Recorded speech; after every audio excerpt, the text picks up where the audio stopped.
আমার কাছে হচ্ছে যে রূপের রূপ বিভিন্ন রকম, সকল রূপেরই তো সৌন্দর্য আছে, কিন্তু সকল রূপ সকলের চোখে আবার লাগে না।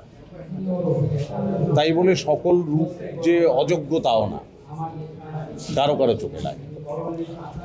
কেউ ভীষণ একটা কালারফুল একটা জামা পরতে পছন্দ করে, সে ভীষণ কালার পছন্দ করে। আবার একজন সেটাকে মনে করে যে এটা একটু লাগছে, মানে আমরা যদি বলি খ্যাত লাগছে।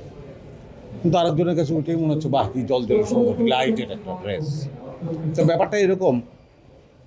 আমার অনেক ধরনের দর্শক আছে, তো অনেকেই ভালোবাসে, তো সকলের প্রতি আমার একটা শ্রদ্ধা আছে। আমার একটা চেষ্টা আছে। আমার নাটক আর সিনেমাকে গুলিয়ে ফেললেও একটা মুশকিল। যে বাজেটে নাটক হয় সে বাজেটে তো আসলে সিনেমা হবে না, এটা একটা কথা। তো সেই সীমাবদ্ধতাগুলো আছে, সেই সীমাবদ্ধতার মধ্যেই নাটককে এখনও আমরা ভালো করে করার চেষ্টাটা করছি, সততাটা রক্ষা করার চেষ্টা করছি। তো আমি হ্যাপি। একজন মোশাররফ করিম আমাদের ইন্ডাস্ট্রিতে একটা ছেলে বলেছে, সেক্ষেত্রে আপনার কাছে কি মনে হয় যে আপনি যে ধারায় কাজ করেন সেই জায়গাটাতে অন্য কেউ আসতে পারবে কিনা, বা আপনি কাকে দেখেন যে আপনার থেকে আপনাকে উঠতে যাবে? উতরে যাওয়াটার ব্যাপার না এটা, কিন্তু আসলে যদি আমরা ইসের সঙ্গে মিলাই যে একটা 100 মিটার দৌড়, 5 জন দৌড় দিয়েছে, কেউ উতরে গেল, ব্যাপারটা তা না। এই দৌড়টা নিজের সঙ্গে আমার সঙ্গেই আমার দৌড়, প্রতিদিন নিজেকে উতরে যাওয়ার চেষ্টা।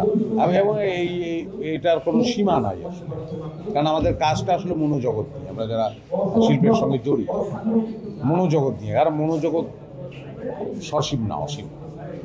সো এই জায়গায় ওই কম্পিটিশন উতরে যাবে, পার হয়ে যাবে, অমুককে টপকে গেল, ব্যাপারটা এরকম না, আমার তাই মনে হয়। বিষয়ে জানতে চাই, গত কয়েক বছরে চলচ্চিত্রে চিত্রনাট্য এবং সংলাপ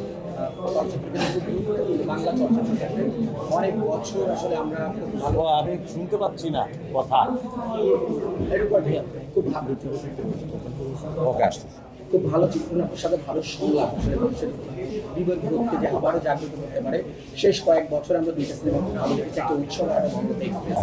বিশেষ করে আপনার মুখে যে সংলাপগুলো সেগুলো সোশ্যাল মিডিয়া সোশ্যাল ফেসগুলোতে এবং বিভিন্নভাবে আসলে উপস্থাপিত হয়েছে। অনুধাবনের যে জায়গাটা দুটো সিনেমায় মনে হচ্ছে আবার একটা জাগরণ বা একটা ঝাঁকি দিয়ে গেল কিনা আমাদের বিবেকবোধকে। কি মনে করেন আসলে এখনকার চিত্রনাট্য? আসলে এটা খুবই সুখের কথা। উৎসব যখন আমি দেখি, উৎসব দেখে আমার কাছে মনে হলো যে বাংলাদেশে অনেকদিন পরে একটা অন্যরকম সিনেমা, অন্যরকম ট্রিটমেন্টের সিনেমা। তানিম নূর সিনেমাটা যেভাবে বলেছেন, আমার কাছে মনে হয়েছে যে এইভাবে বলা সিনেমা বাংলাদেশে আমি আগে দেখি। সেই জায়গা থেকে আমার সিনেমাটা ব্যক্তিগতভাবে ভীষণ ভালো লাগে। তারপরে তো বনলতা এক্সপ্রেসে নিজে যুক্ত হলাম, তো সেটাও তো দারুণ লাগলো। আসলে সবাই খুব এর মধ্যে ঢুকে কাজটা করেছি, মনোনিবেশ ছিল সকলেরই। সেই কাজটা খুব ভালো হয়েছে, এবং এরকম কাজ আরও প্রচুর হলে আমি বিশ্বাস করি দর্শকও প্রচুর দেখবে, কারণ দর্শক তো শেষ পর্যন্ত আমরা বুঝতে পারছি দর্শক দেখছে।